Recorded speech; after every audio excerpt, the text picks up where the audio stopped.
Merci, Monsieur le Président. Honorable assesseur. Madame Fatmata Bari.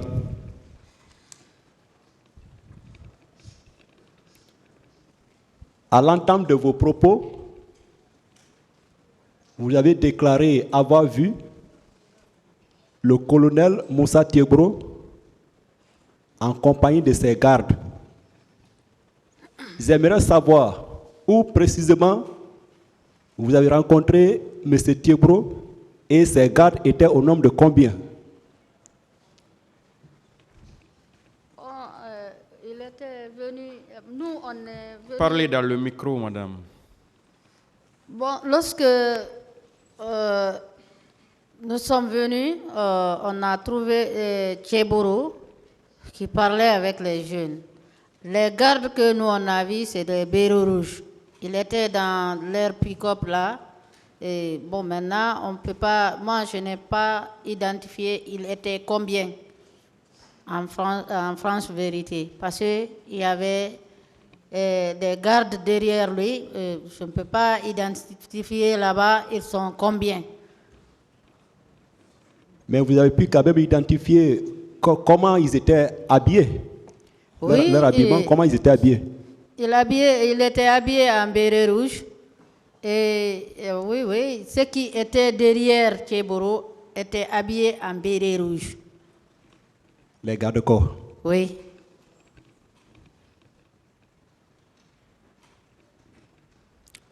Bon, sur l'arrivée de M. Toumba au stade, c'était vers quelle heure?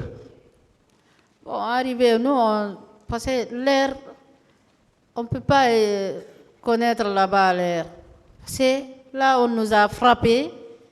On nous frappait d'une manière là. C'est Dieu qui a fait amener cet homme parmi nous là-bas. Parce que nous, on ne connaissait même pas Toumba. Bon, je ne peux pas dire à quelle heure, parce qu'on n'avait pas de téléphone. J'ai laissé mon téléphone tout à la maison. Là-bas, ce n'est pas problème de l'air qui est en ce moment là-bas. C'est bon.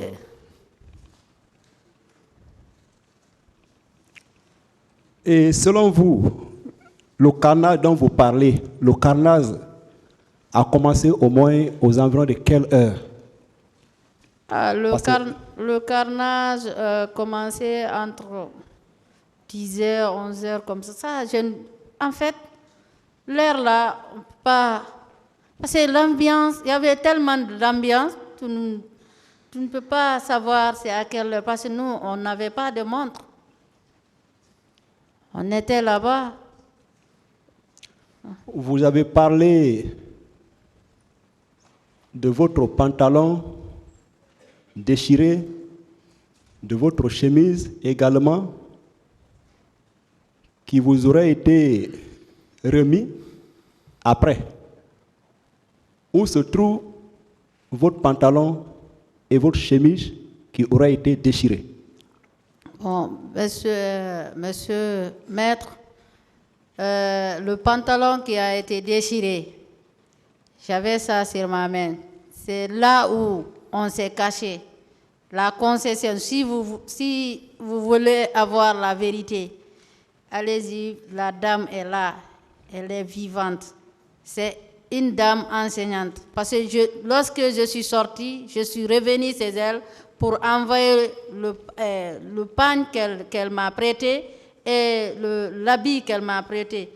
Je suis venue, j'ai même demandé où se trouve mon pantalon que j'ai laissé chez toi ici. Parce que là, je peux garder ça. Un jour, il y aura un jour que nous serons à la barre, on ne sait jamais. Bon, la dame a dit qu'elle a jeté tout. J'ai dit, il ne fallait pas faire. Bon, comme elle a jeté, après je suis rentrée. La dame est là quand même? La dame, elle est vie. Elle peut venir? Elle peut venir si vous partez au stade ici. Elle est là, elle est vivante. Comment elle s'appelle? Bon, moi je ne connais pas son nom, mais si on part là-bas, et la dame qui m'a accompagnée, elle s'appelle Oumou. Elle est là à Dixine aussi. Elle aussi, elle peut se témoigner, elle peut venir ici. Donc, selon vous, M. Toumba a été votre sauveur? Monsieur Maître, remercions le bon Dieu et remercions Monsieur Toumba.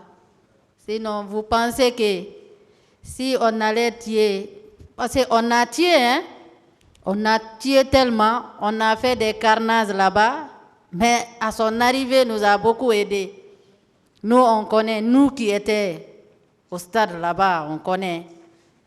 Et il nous a sauvés de guerre civile. Ça, franchement, il faut lui remercier pour ça. En quoi faisant exactement? Parce que leurs propos qu'il tenait, vous savez, un militaire, il ne peut pas venir, toi, étant qu'un militaire, tu es bien formé, hein? Tu viens, comme ça, tu viens, tu agresses ton peuple comme si c'est des rebelles. Ça aussi, c'est pas bon. Il faut que le pays là, qu'on change. Au sein de l'armée, si l'armée est divisionniste, c'est pas bon, maître. L'armée doit être républicaine. L'armée ne doit pas être divisionniste. Et nous remercions Toumba parce que lorsqu'il tu es venu pour sauver tes parents, il y a l'un d'entre eux qui a dit ça. Tu es venu pour sauver. Toumba a dit clairement, et tous ils sont parés devant moi. Je ne suis pas venu ici pour sauver mes parents. Il y a eu des disputes là, on était là, mais remercions seulement le bon Dieu. Moi, c'est ça que je peux dire, maître. Madame, vous personnellement, comment M. Toumba vous a délivré? Comment M. Toumba nous a délivrés? C'est lorsqu'il est venu, il a pu écarter les autres. Nous aussi, on a eu s'échapper. Sinon, les propos qu'il disait, personne n'allait sortir d'ici vivant. Personne. Ah, tu es de quel militant?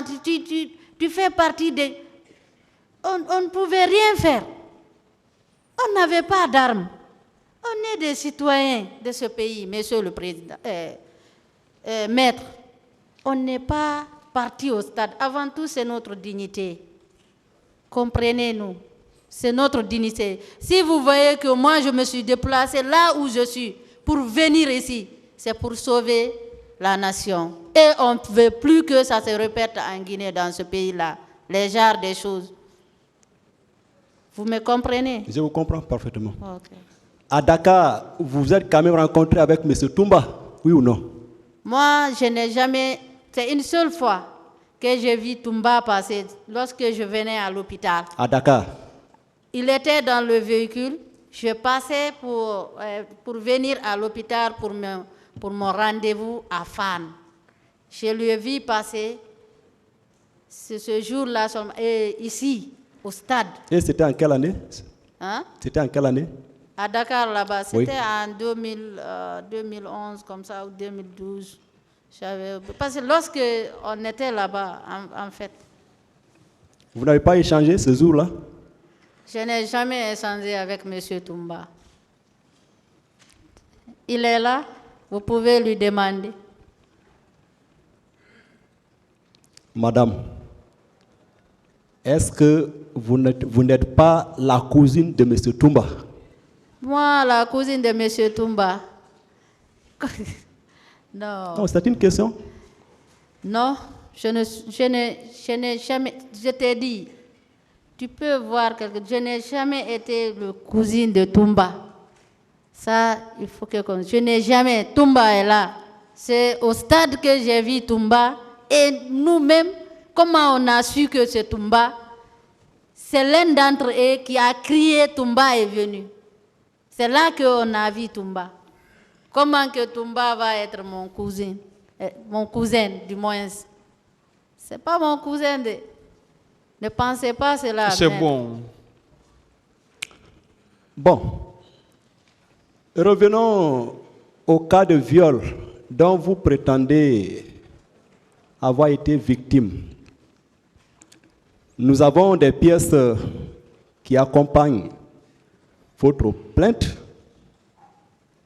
mais à la lecture de ces pièces, nous n'avons pas vu un certificat médico-légal attestant le cas de viol dont vous prétendez être victime.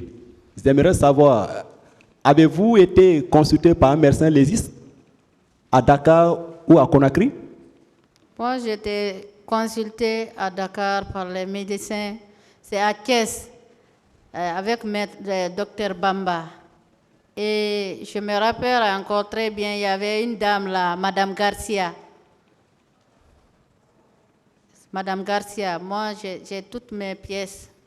J'ai toutes mes Mais pièces. par rapport au cas de viol, il n'y a pas de pièces y afférentes. Il y en a. Il y en a. Bon, là, nous n'avons pas, certainement par Voilà. le canal de vos avocats, vous allez nous produire ça.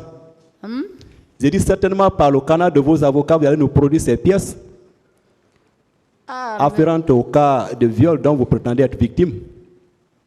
Il y a certaines choses, c'est privé, monsieur. Non, nous sommes devant un tribunal, nous sommes au laboratoire de la vérité. Une autre question, maître.